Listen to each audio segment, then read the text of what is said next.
दोस्तों आप सभी को नमस्कार। आज हम बात करने वाले हैं झबरेड़ा विधानसभा की कि झबरेड़ा विधानसभा से हरिद्वार लोकसभा का जो चुनाव हो रहा है, इस चुनाव में बीजेपी, कांग्रेस, बसपा और निर्दलीय कैंडिडेट को कितने वोट जाएंगे। यह जानने से पहले आपको यह समझना जरूरी है कि आखिर 2017 और 2022 का विधानसभा चुनाव में कितने वोट कंट्रीब्यूशन थे। और हर जगह की राजनीति अलग है।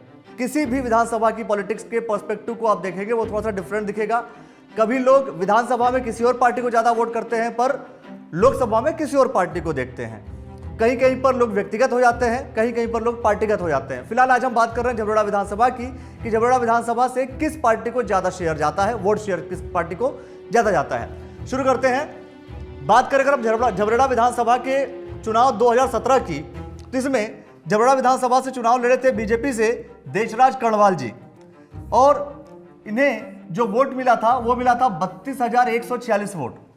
कांग्रेस से चुनाव लड़े थे राजपाल सिंह जी, जिन्हें वोट मिला था 29,893 वोट, और बीएसपी से लड़े थे भगवत सिंह जी, जिनको वोट मिला था 20,468 वोट। ये भगवत सिंह जी भागमल के नाम से, अगर आप झबरेड़ा में बात करें, भागमल के नाम से प्रसिद्ध हैं। उनको भागमल ही अधिकतर लोग बोलते हैं, इसलिए मैंने आपको नाम बता दिया। अब आते हैं झबरेड़ा विधानसभा 2022 का चुनाव। यहां पर कौन जीता था समझिएगा आप। यहां पर बीजेपी जीती थी, वोट लिया था बीजेपी ने 32,146 वोट। देशराज कर्णवाल जी विधायक बन गए थे 2017 में। 2017 के बाद आया 5 साल बाद 2022। तो झबरेड़ा विधानसभा के जो विधायक हैं थे, जो पूर्व हो चुके हैं, उनको टिकट नहीं मिला। याद होगा आपको, हमने एक बार उनसे पूछा था टिकट मिला था, कटा था, क्या हुआ था, तो उन्होंने बोला नहीं, कटता नहीं है, मिला नहीं था। तो खैर टिकट नहीं मिला, क्यों नहीं मिला उस पर मैं नहीं जाऊंगा, लेकिन आपको बताने की कोशिश कर रहा हूं। झबरेड़ा विधानसभा 2022 में बीजेपी से चुनाव लड़े राजपाल सिंह। अब आप ये कंफ्यूज हो गए होंगे कि भाई यहां पर भी राजपाल सिंह लड़ रहे हैं कांग्रेस से, यहां पर विधानसभा 2022 में राजपाल सिंह लड़ रहे हैं बीजेपी से, तो ये कौन है, ये कौन है? ये दोनों एक हैं, पार्टी अलग अलग है, आदमी एक है, याद रखिएगा। मतलब कांग्रेस से चले गए बीजेपी में। 2022 का चुनाव कांग्रेस से छोड़ करके बीजेपी में जाते हैं राजपाल सिंह जी, और वहां से चुनाव लड़ते हैं।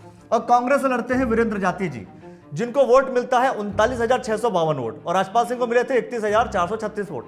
यहां पर भी जो विजेता होते हैं वो वीरेंद्र जाती जी होते हैं। आदित्य ब्रजवाल जी को मिलता है 17,804 वोट, और अदर्स को मिलता है 65,141 वोट। अगर आप वोट देखेंगे, टोटल वोट 2017 में जो पड़े थे वो 84,115 पड़े, और 2022 में 95,433 वोट पड़े। मतलब वोटों की संख्या बढ़ी, लेकिन बीजेपी हार गई और वीरेंद्र जाती कांग्रेस के विधायक बने। अब सोचने वाली बात है कि अब ये भागवत सिंह जी कहां गए? इनका भी कहीं ना कहीं रोल होगा भाई। अगर कोई पॉलिटिक्स में है तो पॉलिटिक्स एक दिन में खत्म तो होती नहीं है। तो साहब ये भी आज के सिनेरियो में ये भी ऐसे आए कहां? बीजेपी में। तो ये भी बीजेपी में, और देशराज कर्णवाल जी कहीं गए नहीं, वो भी बीजेपी में। खैर अब देखिए अब पॉलिटिक्स आगे क्या होती है। अब हम आपको बताएंगे कि जो लोकसभा चुनाव होता है, लोकसभा चुनाव में बीजेपी और कांग्रेस और बाकी सबके जो वोट शेयर हैं वो कितने हैं। इस हरिद्वार लोकसभा चुनाव को लेकर के मैंने आपको कई बार बता दिया है, दोनों कंडीशंस में बीजेपी चुनाव जीती थी 14 और 19 में। अब चुनाव है 2024 का, तो 2024 के पर्सपेक्टिव से समझने की कोशिश करेंगे कि झबरेड़ा विधानसभा से, समझिएगा आप भाई, ये विधानसभा है, झबरेड़ा विधानसभा से हरिद्वार लोकसभा में कितने वोट मिले थे। ये रहे 2017 का विधानसभा चुनाव का रिजल्ट, और ये रहे 2022 के विधानसभा रिजल्ट, जो हमने आपको थोड़ी देर पहले बताया। अब आप बात करते हैं 2024 के लोकसभा चुनाव की। यहां पर आप साफ तौर पर देख सकते हैं कि बीजेपी को 36,322 वोट मिले, और कांग्रेस को 29,075 वोट मिले थे। बीएसपी को 14,665 और अदर्स को 2118। अदर्स में 2118 का जो वोट है, देखिए क्या होता है। अदर्स का मतलब वो है जो बीजेपी, बसपा और कांग्रेस से इतर जो लड़ रहा है, हमने उस वोट को जोड़ करके यहां लिख दिया है। अब 2019 में लोकसभा चुनाव में बीजेपी को 32,000, मतलब बीजेपी के जो वोट शेयर हैं वो घट गए थे। अगर आप इसे ढंग से देखें तो बीजेपी का जो 2014 से 2019 तक का सफर है भाई, 36,000 2014 में मिलता है, और 19 में 32,151 वोट मिलते हैं। तो बीजेपी का वोट परसेंटेज डाउन हो रहा है, और कांग्रेस का भी डाउन हो रहा है। बढ़ा किसका? बीएसपी का। लेकिन एक चीज, 2014 में सबसे अधिक वोट बीजेपी को मिली थी, बीएसपी तीसरे नंबर पे, और 2019 के चुनाव में भी सबसे अधिक वोट बीजेपी को मिली, बीएसपी सेकंड पोजीशन पे, कांग्रेस थर्ड पोजीशन पे आ गई थी। अब आता है 2024 का ये चुनाव।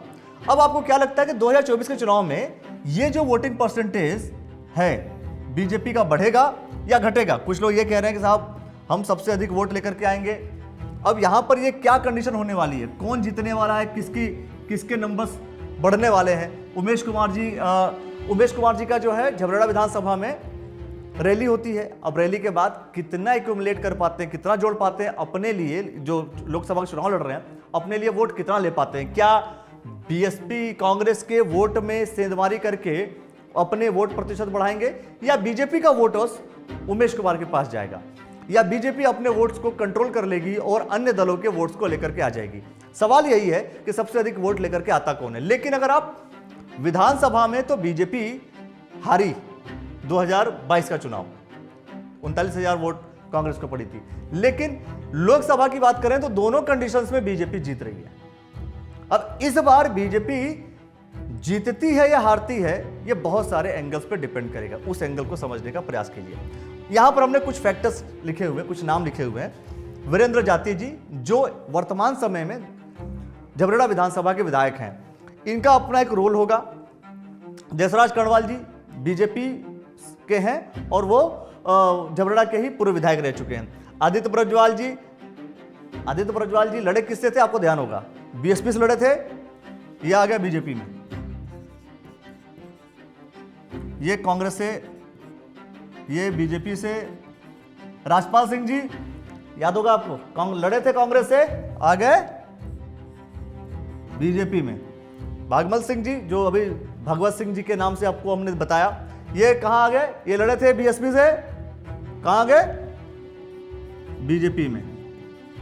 मानवेंद्र सिंह जी, जो कि निवर्तमान नगर पंचायत अध्यक्ष हैं झबरेड़ा के, ये भी बीजेपी के बने हैं। और गौरव चौधरी जी कांग्रेस की, इस वक्त ओबीसी मोर्चा के प्रदेश अध्यक्ष मानवेंद्र गौरव चौधरी जी बनाए गए हैं। तो आप समझिए इस बात को, कितने लोग छोड़ करके, जो लोग चुनाव लड़े, बीएसपी से जो लड़ा चुनाव वो भी बीजेपी में, कांग्रेस से जो चुनाव लड़ा वो भी बीजेपी में। तो भैया एक बात बताओ, ये बीजेपी का वोट शेयर कितना बढ़ा लेंगे आप लोग? राजनीति क्या है कि अगर कोई आदमी किसी पार्टी को छोड़कर दूसरे पार्टी में जा रहा है तो वो अपनी धुलाई करने जा रहा है। मतलब वही वॉशिंग मशीन, याद होगा आपको, करण महाराज जी ने बोला था कि वॉशिंग मशीन आओगे यहाँ धुल जाएगा, सब कुछ साफ हो जाएगा, सब कुछ बढ़िया हो जाएगा। तो वो अपनी धुलाई करने जा रहे हैं या पार्टी को मजबूत करने जा रहे हैं, ये एक अहम सवाल है। पार्टी को मजबूत करने जा रहे हैं या अपनी धुलाई करने जा रहे हैं? अगर पार्टी को मजबूत करने जा रहे हैं तो ये मान लीजिए कि अगर 2019 के चुनाव में 32,151 वोट मिले थे, तो अगर भागमल जी आ गए बीजेपी में, राजपाल जी आ गए बीजेपी में, आदित्य ब्रजवाल जी आ गए बीजेपी में, तो भाई इन लोगों के अपने वोट होंगे 10-10 हजार, तो 30,000 वोट मान लो, 60,000 तो आना चाहिए कम से कम। नहीं आएगा तो फिर नेता के नेतागिरी पर सवाल उठ जाएगा कि साहब आप आए तो थे पर आप वोट तो एक भी लेकर के नहीं आए। खैर छोड़िए, हम क्यों उनके ऊपर टिप्पणी करें, लेकिन सवाल तो यही है कि पॉलिटिक्स क्या है। पॉलिटिक्स, मैंने बार बार बोला कि भाई आप लोगों की राजनीति अगर आप कर रहे हैं तो लोग आपके साथ है या नहीं है, या ये पार्टीगत राजनीति है। देखिए पार्टीगत अगर हम बात करें तो बीएसपी को वोट बढ़ गए, बीएसपी को वोट ज्यादा मिल गए, कांग्रेस के वोट्स घट गए। अब यहां पर गठजोड़ किसका चलेगा, किसके समर्थन में चलेगा? क्या आदित्य ब्रजवाल जी मेहनत करके बीजेपी का वोट शेयर बढ़ाएंगे, या वीरेंद्र जाती जी, गौरव चौधरी जी मिलकर के और अन्य जो कांग्रेस पार्टी के लीडर्स हैं वो मिलकर के अपने वोट को बैलेंस करते हुए, जो कि उनको 2022 में 39,000 वोट मिले, तो अपने वोट को बैलेंस करते हुए अपने वोट की संख्या बढ़ा देंगे? इसका जवाब आप कमेंट सेक्शन में जरूर दीजिए। और कुछ सवाल जो आप लोग के लिए मैं छोड़ रहा हूं कि विधायक वीरेंद्र जाती अपनी विधानसभा से कांग्रेस के लिए कितनी बढ़त दे पाएंगे? भाई लोकसभा में अगर आप हर विधानसभा जीत लेंगे तो लोकसभा जीत लेंगे, तो विधायक वीरेंद्र जाती जी कांग्रेस की तरफ से क्या उनको 39,000 जो वोट मिले हैं उतने वोट वो कंट्रोल कर लेंगे और अन्य वोट एड ऑन करके क्या कांग्रेस पार्टी को बढ़त दे पाएंगे? सवाल नंबर 1। अगर आपको लगता है इसके जब बारे में कुछ भी आपको लगता है वो कमेंट सेक्शन में जवाब जरूर देते रहिए। कांग्रेस से आए राजपाल सिंह भाजपा के लिए कितने बेहतर साबित होंगे? भाई चुनाव लड़े भाजपा से, चुनाव जीत नहीं पाए, लेकिन क्या भारतीय जनता पार्टी के लिए मेहनत करके वो अपने वोट बढ़वा पा रहे हैं, नहीं बढ़वा पा रहे हैं? सवाल। आदित्य प्रज्वाल जी वो भी भाजपा में आ गए, तो क्या अपने समर्थकों का वोट भाजपा की झोली में डाल पाएंगे? सवाल।